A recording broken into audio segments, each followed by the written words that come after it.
Welcome to this week's speaking tip. I'm going to continue talking on some tips right now about how to put humor in your speeches.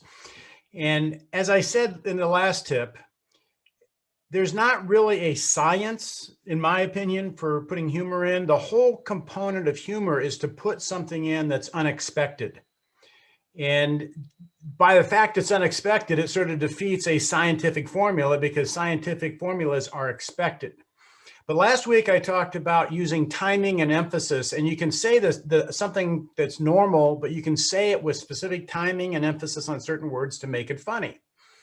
Today I want to talk about another technique that I'm looking at that I'm going, how do you put humor in your speeches? And I call this inverting the obvious. It's where you say something that's totally normal and obvious, but what you do is you invert the way you say it, which makes it funny, and it actually leads the audience in sort of the opposite direction that you're wanting to go. So let me give you some examples of this. One that I use in my talks all the time. Now, I grew up in a family of 6 kids. I was the only boy. There were 5 girls. So when I describe that, I can say I grew up in a family of 6. I was the only boy of 5 girls. But the way I actually say it is, I grew up in a large family. There were 6 kids. They were all boys, except 5 of them. Okay, so I give the impression it's all boys except 5 of them. So when the audience does the math, they realize that there was only one boy. The rest of them were girls. And that always gets a good response from the audience. And again, that's just a normal thing I was looking at as I described where I came up, my influences in my life. It's a way to say it that puts some humor and knocks the audience off their thinking center a little bit because they have to look at what you actually said. Another friend of mine had a gentleman named Charlie Plum, who's in the National Speakers Association with me. And Charlie was a prisoner of war in the U.S. Vietnam conflict. And I have an uncle who was a prisoner of war in the U.S. Vietnam conflict for 7.5 years. And so Charlie and I have spent a lot of time talking, and he does a lot of talks about his prisoner of war experience.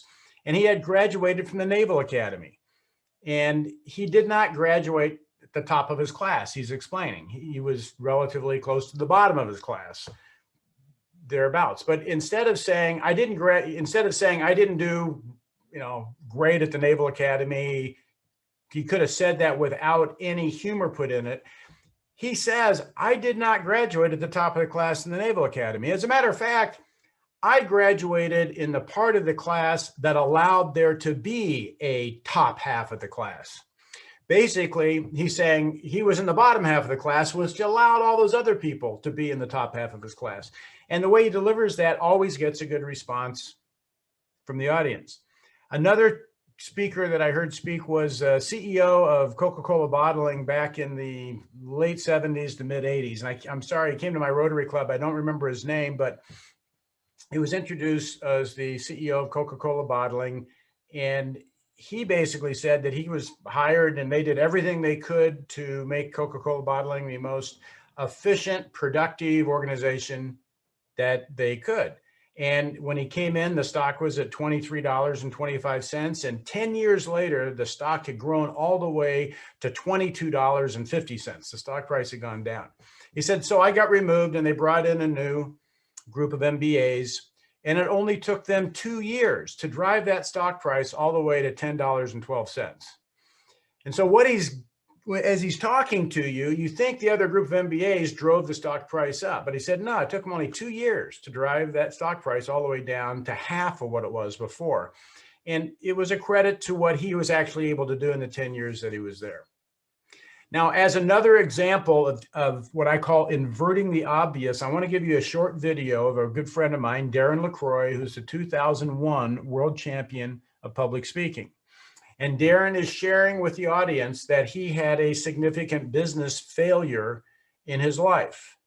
And he could have stood in front of the audience and said that he got a Subway sandwich franchise and it was a dismal failure. It was a heartache for him, all the problems it had, and he got no humor in it whatsoever. Darren inverts the whole story of him getting a Subway sandwich shop and makes it extremely funny. Let's watch what Darren does here.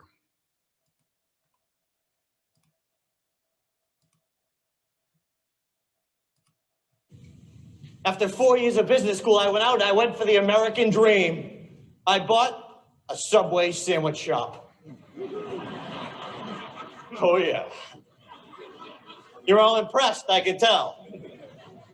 I don't want to brag or anything, but in 6 short months, I took a $60,000 debt, and I doubled that debt. That's right, I turned Subway Sandwich Shop into a nonprofit organization.